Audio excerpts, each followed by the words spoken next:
अस्सलामु अलैकुम वरहमतुल्लाहि वबरकातुहू। मोहतरम अहिब्बा, अल्हम्दुलिल्लाह हमारा जदीद फ़िक़ही मसाइल कोर्स का सिलसिला जारी व सारी है और अब तक हमने मुख्तलिफ़ टॉपिक्स पर गुफ्तगू कर ली है। आज इंशाअल्लाह तबारक व तआला एक और बहुत अहम मौजू के बारे में हम कलाम करने जा रहे हैं, लेकिन कबल इसके कि बाकायदा तौर पर उसके बारे में हम कलाम करें, एक बुनियादी बात मैं आपके सामने पेश करूँगा। देखें, कमाल ये नहीं है कि किसी चीज़ को नाजायज़ करार दे के ख़ामोश हो जाए, बल्कि कमाल ये है कि अगर शरीयत मुतहरा ने उसका जायज़ बदल आपके सामने पेश किया है तो वो भी उम्मत तक पहुँचाया जाए और लोगों के लिए आसानी और राहत का सामान किया जाए। फ़कत ये कह देना कि सूदी बैंकारी में सूद मुलव्वस है लिहाजा छोड़ दो और उसके अलावा कोई उनको अल्टरनेट ना देना, ये काफ़ी नहीं है। तो जैसा कि हमने कहा कि उम्मत की आसानी और राहत का सामान करना चाहिए, तो लिहाजा अगर आपने एक सूदी प्रोडक्ट करार दिया है किसी चीज़ को, तो उसके बदल में शरई प्रोडक्ट क्या है, इस्लामी प्रोडक्ट क्या है, हलाल प्रोडक्ट क्या है। तो इसके लिए जदीद बैंकारी या इस्लामी बैंकारी के अंदर या गैर सूदी बैंकारी के अंदर जो एक प्रोडक्ट इस्तेमाल होती है मुराबहा, उसका आज इंशाअल्लाह हम तफसीली जायज़ा लेंगे। मुराबहा वैसे तो उसूली तौर पर एक तरीक़ा तमवील नहीं है, यानी एक मोड ऑफ़ फाइनेंस तो नहीं है, लेकिन आज के जदीद बैंकारी जो है यानी इस्लामी बैंकारी में इसको बाकायदा तौर पे एक मोड ऑफ़ फाइनेंस के तौर पर इस्तेमाल किया जाता है। हकीकतन देखा जाए तो ये एक बै है, एक सेल कॉन्ट्रैक्ट है, और उस सेल कॉन्ट्रैक्ट को किस तरह जो है वो मोड ऑफ़ फाइनेंस बनाया जा रहा है, तो वो भी इंशाअल्लाह आज के इस लेक्चर में इस मौजू के तहत जो किया जाएगा उसमें आपकी ज़ेर समाअत होगा। तो हम इसकी तारीफ़ देखते हैं कि मुराबहा बेसिकली होता क्या है। मुराबहा की तारीफ़ के बारे में बयान फरमाते हैं कि मुराबहा एक ऐसा तरीक़ेकार है कि जिसमें फ़रोख्त करंदा यानी सेलर जो है इस मुआहदे के तहत ख़रीदार यानी बायर को अपना माल फ़रोख्त करता है कि वो मबी यानी सब्जेक्ट मैटर हो या कमोडिटी हो कि असल कीमत और उस पर हासिल होने वाले नफ़े को ख़रीदार पर ज़ाहिर करेगा। यानी ये कॉस्ट प्लस प्रॉफिट सेल है। आसान लफ्ज़ों में इसको यूँ कह सकते हैं कि अगर मैं कोई चीज़ ख़रीद रहा हूँ और ख़रीदने के बाद उसको आगे फर्दर सेल आउट करता हूँ, तो मैं अपने जो कस्टमर है उसको अपनी परचेजिंग प्राइस भी डिस्क्लोज़ करूँ और अपना प्रॉफिट भी जो मैं जनरेट करने जा रहा हूँ वो भी बताऊँ। तो इससे क्या होगा, सामने वाले को एतमाद हासिल होगा कि मैं धोखा नहीं खा रहा। तो ये जो बै की एक सूरत है, और ज़ाहिर सी बात है इसमें दयानतदारी के जो तकाज़े हैं वो पूरे किए जाएं, तो ये जो बै की सूरत है इसे हम कहते हैं मुराबहा। इसके बारे में फरमाते हैं कि नोट देखें ज़रा, नीचे नोट नहीं देखना, ज़रा उसमें किताब में देखें। नोट कहते हैं ये बै नकद और उधार दोनों तरह हो सकती है, यानी डिफ़र्ड पेमेंट में भी हो सकती है और ऑन स्पॉट पेमेंट में भी हो सकती है। यानी ये भी आप कर सकते हैं कि आपने एक चीज़ किसी को बेची, मिसाल के तौर पर आपने लैपटॉप किसी को बेचा 1 लाख रुपए का, और आपने कहा कि भाई 1 लाख रुपए मुझे अभी दे दो, या आपने कहा भाई 1 लाख रुपए जो है आप किस्तों में दे दें। तो दोनों तरीके से ये बै हो सकती है। मुराबहा के हवाले से कुछ बुनियादी शराइत हैं, वो पेश नज़र रखना बहुत ज़रूरी है। वो क्या शराइत हैं, आइए देखते हैं। कहते हैं कि मुराबहा चूँकि बै ही की एक किस्म है, लिहाजा बै की वो तमाम शराइत जो आम बै के लिए ज़रूरी हैं मुराबहा में भी पाए जाते हैं। यानी वो तमाम शराइत जो एक सिंपल एक सेल कॉन्ट्रैक्ट के अंदर होने चाहिए। जैसे कि आपको याद होगा शुरू में जो हमारे लेक्चर्स हुए हैं कि जिसके अंदर हमने इनेकाद बै की शराइत बयान की, फिर निफाज बै की शराइत बयान की, फिर सेहत बै की शराइत बयान की, फिर लुज़ूम बै की शराइत बयान की कि भाई मिसाल के तौर पर जो कॉन्ट्रैक्टर्स हों, जो आकिदैन हो, वो आकिल हों, वो समझदार हों, इसी तरह वो 2 अलग अलग एंटिटीज़ हों, अलग अलग अफराद हों, फिर जो चीज़ बेची जा रही है उसका वजूद हो, ऐसी ना हो कि वो ख्वाब व ख्यालों में चीज़ हो, फिर वो माल मुतकव्विम हो। तो इस तरह दीगर जितनी भी शराइत हमने ज़िक्र की हैं वो तमाम की तमाम शराइत जो हैं इस कॉन्ट्रैक्ट के लिए भी ज़रूरी हैं, क्योंकि ये एक सेल कॉन्ट्रैक्ट है और सेल कॉन्ट्रैक्ट की तमाम शराइत इसमें पाया जाना ज़रूरी है। इसके अलावा मज़ीद बयान फरमाते हैं कि दयानतदारी के तमाम तर तकाज़े पूरे किए जाएंगे। यानी ये ना हो कि आपने तो ख़रीदा भाई वो 1 लाख रुपए का और आप 20,000 अपना प्रॉफिट डिस्क्लोज़ करके आगे उसको फ़रोख्त कर रहे हैं, और आगे आप बता ये रहे हैं कि भाई मैंने जो है वो 1,10,000 का ख़रीदा है और 10,000 रुपये मेरा प्रॉफिट है। तो ये क्या, ये ख़यानत है। क्योंकि सामने वाला आप पर एतमाद करते हुए चीज़ ख़रीद रहा है और आप उसके साथ ख़यानत कर रहे हैं, धोखा कर रहे हैं, डिसीव कर रहे हैं, तो ये बिल्कुल भी दुरुस्त नहीं है। तो अगर बिलफ़र्ज़ ख़यानत ज़ाहिर हो जाए तो क्या हुक्म होगा? तो कहते हैं अगर ख़यानत ज़ाहिर हो गई तो फिर इख्तियार है कि पूरे सामान पर ले या ना ले। यानी अगर पता चल गया कि भाई ये जो सेलर है ये मेरे साथ धोखा कर रहा है, फ्रॉड कर रहा है, और जितने की इसने चीज़ ली है इतने की हकीकतन इसने चीज़ ली नहीं है, इतने की डिस्क्लोज़ कर रहा है, उतना इसका परचेजिंग प्राइस नहीं है, बल्कि परचेजिंग प्राइस इसकी कम है, तो ये क्या हुआ? ख़यानत ज़ाहिर हो गई। तो अगर ख़यानत ज़ाहिर हो जाती है तो फिर जो कस्टमर है, जो बायर है, उसके पास इख्तियार होता है, ऑप्शन होता है। ऑप्शन क्या होता है कि जितना ये सामान बता रहा है कि उतने में ही ले ले, यानी जो ये कह रहा है कि भाई इतने का बेचूंगा उतने का ही ले ले, या फिर ये छोड़ दे। ये नहीं कर सकता, ये जितना गलत बताया है उससे कम करके सामान अदा करें। इसको आसान लफ्ज़ों में हम यूँ समझ लें, फॉर एग्ज़ाम्पल मैंने एक लैपटॉप ख़रीदा 50,000 रुपये का। मैं जैद को कहता हूँ कि भाई जैद, ये जो लैपटॉप है ना 50,000 रुपये का, ये मैंने आपको 20,000 रुपये पर अपना प्रॉफिट लेके आपको बेच रहा हूँ, अगर आपको ख़रीदना है तो आप बताइए। बड़ा ज़बरदस्त है, इम्पोर्टेड माल है, बेहतरीन है, बिल्कुल जो है वो वन पीस मटेरियल है। वन पीस तो खैर ये नहीं होता, लेकिन बहरहाल इस तरह का वो कहे। तो ऐसी सूरत में क्या हुआ, मैंने अपनी परचेजिंग प्राइस बताई 50,000, 20,000 रुपये अपना मैंने जो है वो प्रॉफिट बताया। लेकिन इन रियलिटी क्या था? इन रियलिटी ये था कि मैंने सदर से आके सेकेंड हैंड ये लिया था, कितने का? 10,000 रुपये का, और आगे मैं कितने का बेच रहा हूँ? 50,000 रुपये क्या है कि 20,000 रुपये नफ़ा ले रहा हूँ। तो ये फिर दुरुस्त नहीं है।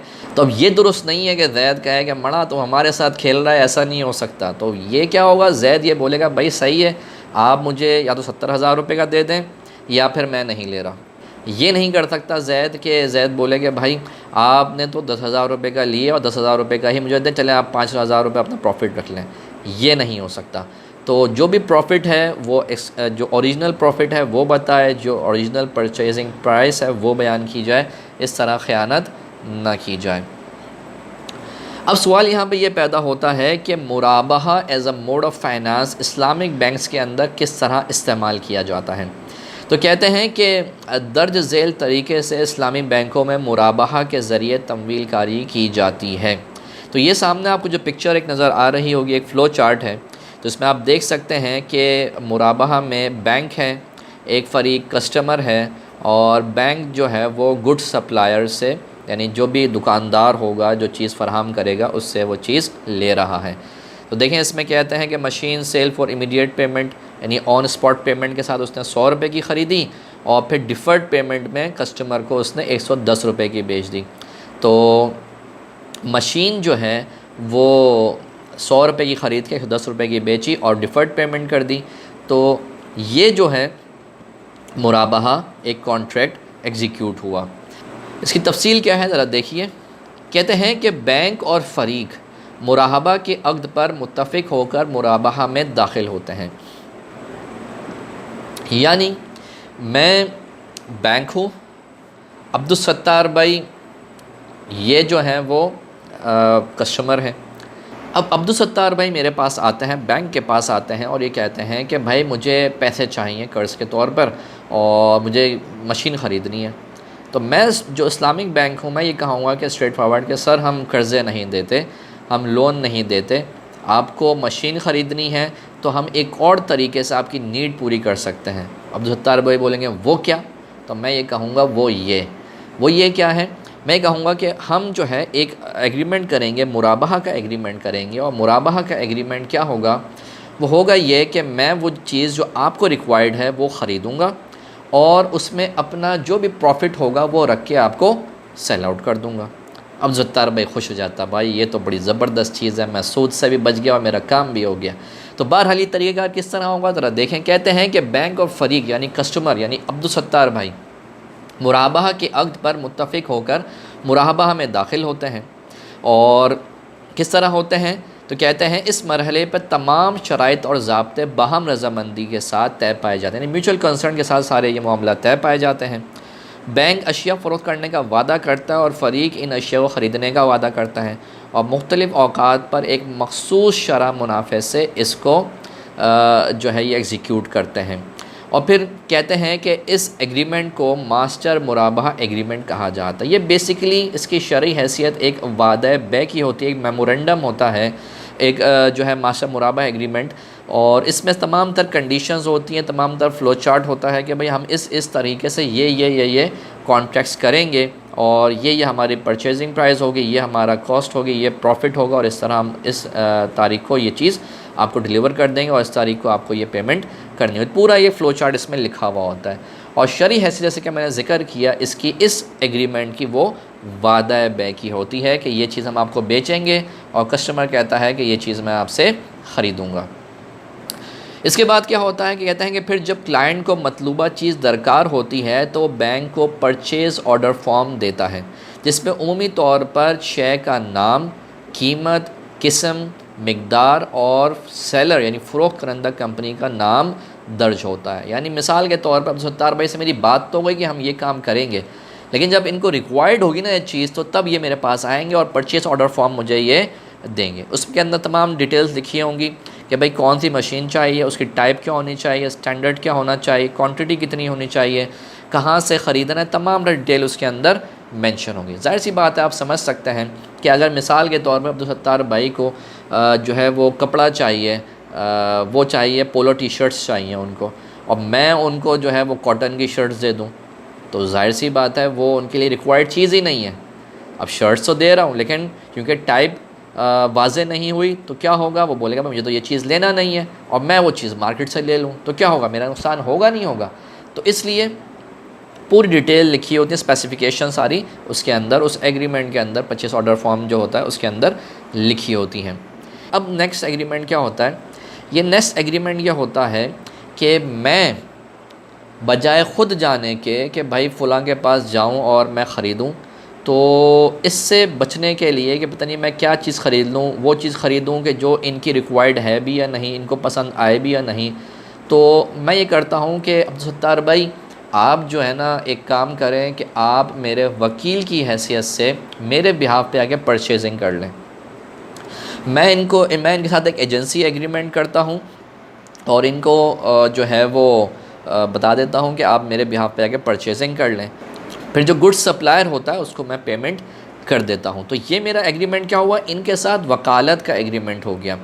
और याद रखिएगा, ये पहले भी हम बात ज़िक्र कर चुके हैं कि जो वकील का कब्ज़ा होता है या वकील का पोजेशन होता है, ये ऐसा ही होता है जैसा कि मुअक्किल का कब्ज़ा, यानी जो एजेंट होता है इसका जो पोजेशन होता है ये ऐसा ही होता है जैसा कि जो असल होता है उसका पोजेशन या उसका कब्ज़ा। तो लिहाजा अब ये जाके वहाँ पे परचेजिंग कर लेते हैं मेरे बिहाफ पे, जो चीज़ इनकी रिक्वायर्ड होती है, जो परचेज़ ऑर्डर फॉर्म के अंदर लिखी होती है, वो चीज़ ये ख़रीद लेते हैं। अच्छा, इस मरहले पर एजेंट या वकील की तमाम ज़िम्मेदारियाँ बाहम रज़ामंदी से तय कर ली जाती हैं। इसके बाद क्या होता है, बैंक परचेज़ ऑर्डर के ज़िम्न में फ़रीक के सप्लायर को रकम की अदायगी कर देता है। यानी वही बात जैसे कि मैंने ज़िक्र की कि जब ये गए सप्लायर के पास जो बेच रहा है मार्केट के अंदर, तो मैंने जो पैसे थे वो सप्लायर को दे दिए। सप्लायर को मैंने पैसे दे दिए तो क्या हुआ, परचेजिंग हो गई। वो चीज़ जो सत्तार भाई को चाहिए थी वो चीज़ उन्होंने मेरे बिहाफ पर, मेरे वकील के तौर पर मेरे लिए ख़रीद ली। जी हाँ, जितनी भी ख़रीदारी हुई है ये मेरे लिए हुई है, ये बैंक के लिए हुई है। इसके बाद क्या होता है, इसके बाद कहते हैं कि क्लाइंट वकील की हैसियत से मतलूबा चीज़ ख़रीद कर उस पर कब्ज़ा कर लेता है, जो दर हकीकत बैंक का ही कब्ज़ा होता है। अब बैंक चूँकि उसका मालिक बन गया तो क्लाइंट की ख़रीदारी से कबल अगर कोई नुकसान चीज़ को हुआ तो बैंक ही इसको बर्दाश्त करेगा। ये बहुत एक इम्पॉर्टेंट बात है, क्योंकि याद रखिए पहले भी हमने इसको बात को, और याद रखिए कि ये बात पहले भी हमने ज़िक्र की थी कि जब तक आप ट्रेड के अंदर रिस्क नहीं लेंगे, जब तक उसमें रिस्क इन्वॉल्व नहीं होगा, प्रॉफिट आपके लिए हलाल नहीं होगा। अब चूँकि कर्ज़ के अंदर रिस्क नहीं होता, एक सिक्योर अमाउंट होता है, एक सिक्योर जो है वो पैसा होता है, तो लिहाजा उसके अगेंस्ट में किसी और भी जो किस्म की भी कंसिडरेशन जो है वो जायज़ नहीं होती। इसके बरखिलाफ़ यहाँ पे जो कि मैं रिस्क ले रहा हूँ कि इन केस अगर वो पैसा, वो जो चीज़ ली है वो ख़राब हो जाती है, वो लूट ली जाती है, और उसमें वकील जो मेरा था उसकी केयरलेसनेस नहीं है, उसकी तरफ से तादी नहीं पाई गई, उसकी तरफ से गफलत नहीं पाई गई, तो जितना भी नुकसान हो टोटल वो बैंक बेयर करेगा, यानी मैं बेयर करूँगा। तो जितना भी ये रिस्क हुआ तमाम का तमाम मैंने अपने ज़िम्मे में ले लिया जैसे ही वकील ने उस चीज़ पर कब्ज़ा किया। आगे कहते हैं क्लाइंट इस मरहले पर बैंक को आगाह करता है और माल फरीक के लिए काबिल इस्तेमाल नहीं होता, यानी जैसे ही वो कब्ज़ा करता है, पोजेशन करता है, उस वक्त जो वकील है, तो अब्दुल सत्तार भाई मुझे बताएंगे कि भाई उन्होंने वो चीज़ जो है सप्लायर से अपने पोजेशन में ले ली है, अपने कब्ज़े में ले ली है, और इस तरह वो चीज़ जो है जितना भी उसका रिस्क वगैरह है वो मेरे पास आ जाएगा। इसके बाद बैंक फ़रीक को कीमत मुराबहा यानी कीमत प्लस मुनाफे बेचने की पेशकश करता है, यानी अब जो है जब वो चीज़ मेरी मिल्कियत में आ गई तो बाज़ दफ़ा मेरे जो रिप्रेजेंटेटिव हैं जाके वो पोजीशन ले लेते हैं, तो वहाँ पर फिर मैं ईजाब करता हूँ, मैं ऑफ़र करता हूँ कि भाई ये मेरा कॉस्ट है, ये मेरा प्रॉफ़िट है, और इस कॉस्ट और प्रॉफ़िट के साथ मैं आपको ये चीज़ बेचता हूँ तो आप ख़रीदते हैं। यानी अब्दुल सत्तार भाई को मैं ये कह रहा हूँ कि जो इंटरेस्टेड थे तो अब्दुल सत्तार भाई जो हैं वो चीज़ जो है वो एक्सेप्ट कर लेते हैं। इस अक़्द में पेशकश को कबूल करना लाज़मी जुज़ है जो कि किसी भी फ़रीक की तरफ से की या कबूल की जा सकती है। यानी ये बात ये कह रहे हैं कि ये ज़रूरी नहीं है कि मैं ही ऑफ़र करूं और अब्दुल सत्तार भाई जो है वो एक्सेप्टेंस करें यानी कबूल करें, बल्कि ये भी हो सकता है कि अब्दुल सत्तार भाई जो हैं वो ईजाब करें, वो ऑफ़र करें और मैं जो हूँ वो कबूल करूँ। तो दोनों तरीके से दुरुस्त है, बहरहाल ऑफ़र एंड एक्सेप्टेंस होनी चाहिए। इसके बाद कहते हैं कि फ़रीक जो है यानी जो कस्टमर है वो हमारी इस ऑफ़र को कबूल कर लेता है और फिर इसके रिस्क एंड रिवॉर्ड जितने भी थे क्लाइंट को मुंतकिल हो जाते हैं, क्योंकि जैसे ही ये फिर बै एग्जीक्यूट हुई, जितना भी रिस्क एंड रिवॉर्ड मैं बेयर कर रहा था, जितना भी रिवॉर्ड मैं ले रहा था, वो तमाम का तमाम जो है वो अब्दुल सत्तार भाई को जो है मुंतकिल हो जाएगा। तो ये जो है जैसे ही हमारा ऑफर एक्सेप्टेंस होगा, ये तमाम का तमाम रिस्क एंड रिवॉर्ड मुंतकिल हो जाएगा अब्दुल सत्तार भाई की तरफ। और इसके बाद बैंक और क्लाइंट के दरमियान क्रेडिटर और डेटर का ताल्लुक़ कायम हो जाता है, क्योंकि अब ये जो हमारी बै हुई है, कॉन्ट्रैक्ट हुआ है, इसमें ऑन स्पॉट पेमेंट देना ये लाजिम नहीं है, बल्कि जो है डिफ़र्ड पेमेंट भी हो सकती है, उधार कीमत भी हो सकती है। तो यहाँ पर जो है वो हमारी सेल एग्जीक्यूट हो जाती है। अब इसके बाद जो मेरा और अब्दुल सत्तार भाई का ताल्लुक़ है, यानी बैंक और कस्टमर का जो रिलेशन है वो एक डेटर और क्रेडिटर का होगा, यानी एक कर्ज़ लेने वाले और एक कर्ज़ देने वाले, दाइन और मदयून का आपस में रिलेशन होगा। तो अब जाहिर सी बात है जब ये सेल एग्जीक्यूट हुई तो जैसे कि पहले हमने ज़िक्र किया कि मुराबहा के अंदर ऑन स्पॉट पेमेंट करना ये कोई लाजिम और ज़रूरी नहीं है, डिफ़र्ड पेमेंट भी हो सकती है, उधार भी हो सकता है। तो लिहाजा यहाँ पर अब्दुल सत्तार भाई जो है वो उधार पेमेंट कर देते हैं और फिर यूँ एक टाइम पीरियड बाद ये अपनी रकम मुझे दे देते हैं।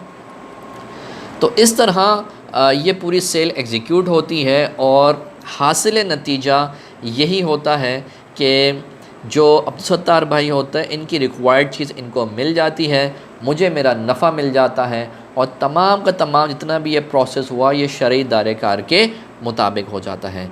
तो बज़ाहिर तो ये मालूम हो रहा है कि भाई इसमें और जो सूद पे जो कर्ज़ दिए जाते हैं उनमें कोई फ़र्क नहीं है, यानी एंड रिज़ल्ट के अतबार से तो कोई फ़र्क नहीं है। लेकिन याद रखिए कि ये प्रोसेस जो है, ये प्रोसेस इसको हलाल करता है और सूदी निज़ाम का जो प्रोसेस है वो उसको हराम करता है। एक छोटी सी मिसाल मैं यहाँ पे बस दूंगा कि देखें, हमारे सामने दो कढ़ाई आई, दोनों के अंदर चिकन कढ़ाई बनी हुई है, ये भी चिकन कढ़ाई, ये भी चिकन कढ़ाई है, लेकिन एक को हम कहेंगे ये हलाल है और ये एक हराम है। क्यों भाई? ये भी जिस तरह चिकन की, ये भी चिकन की, रिज़ल्ट एक है और ऑलमोस्ट शायद टेस्ट भी सेम हो।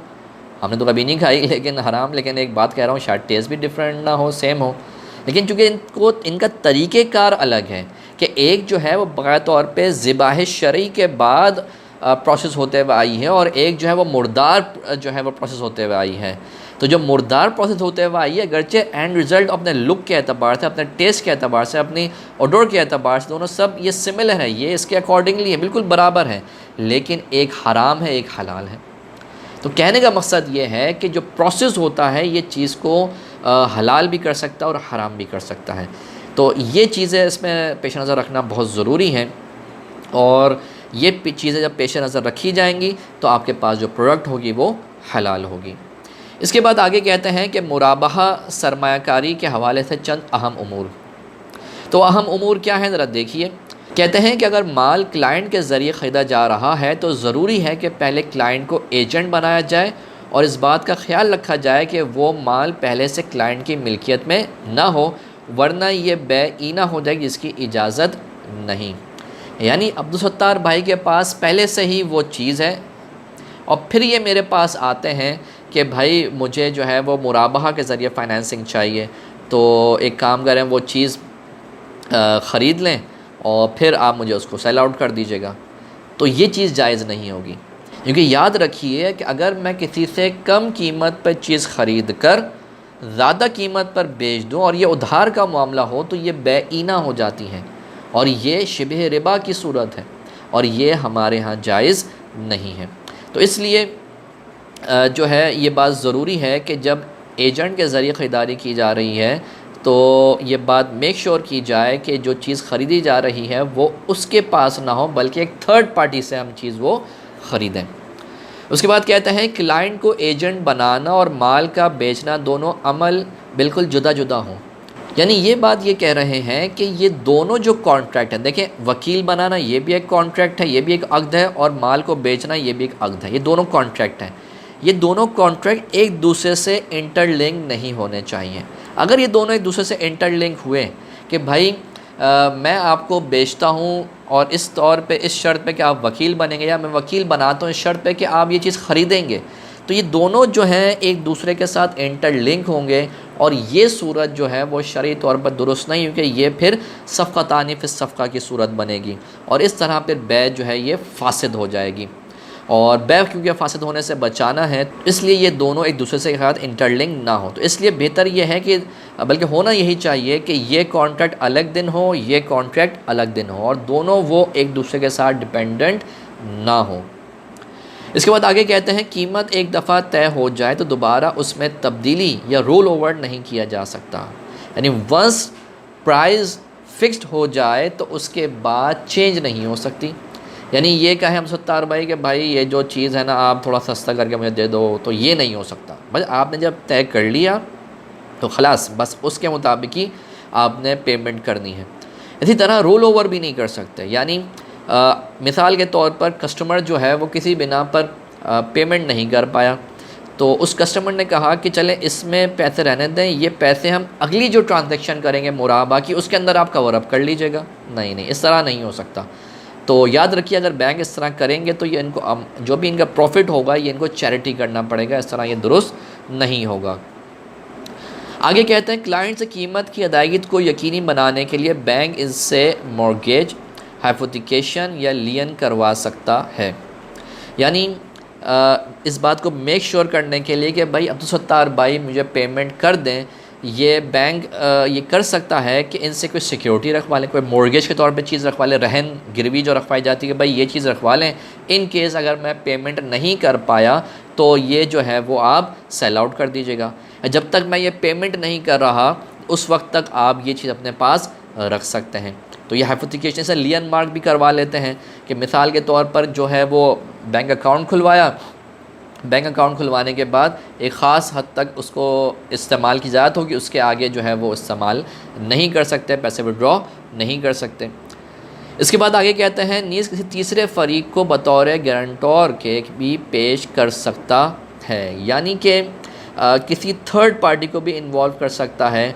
वो कहे कि भाई आप इसको पैसे दे दें, फाइनेंसिंग कर लें इसके साथ, अगर इन केस ये जो है वो डिफ़ॉल्ट करते हैं, डिफ़ॉल्टर होते हैं, तो मैं ज़िम्मेदारी लेता हूँ, मैं इनकी जो है वो पेमेंट करूँगा। तो ये भी तरीका हो सकता है। इसी तरह भी जो है वो गारंटर के तरीके से भी सिक्योरिटीज़ रखवाई जा सकती हैं। इसके बाद कहते हैं कि अदायगी में ताख़ीर की सूरत में क्लाइंट से खैराती फ़ंड, जो चैरिटी फ़ंड होता है, उसमें रकम जमा करवाने का वादा भी लिया जा सकता है।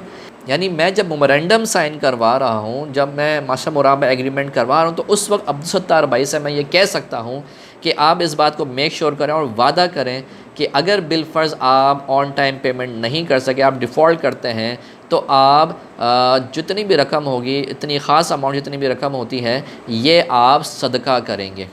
इसमें ये किया इसलिए जाता है कि ताकि वो बंदा पाबंद हो कि वो ऑन टाइम पेमेंट करे और आपकी रकम आपको ऑन टाइम मिल जाए।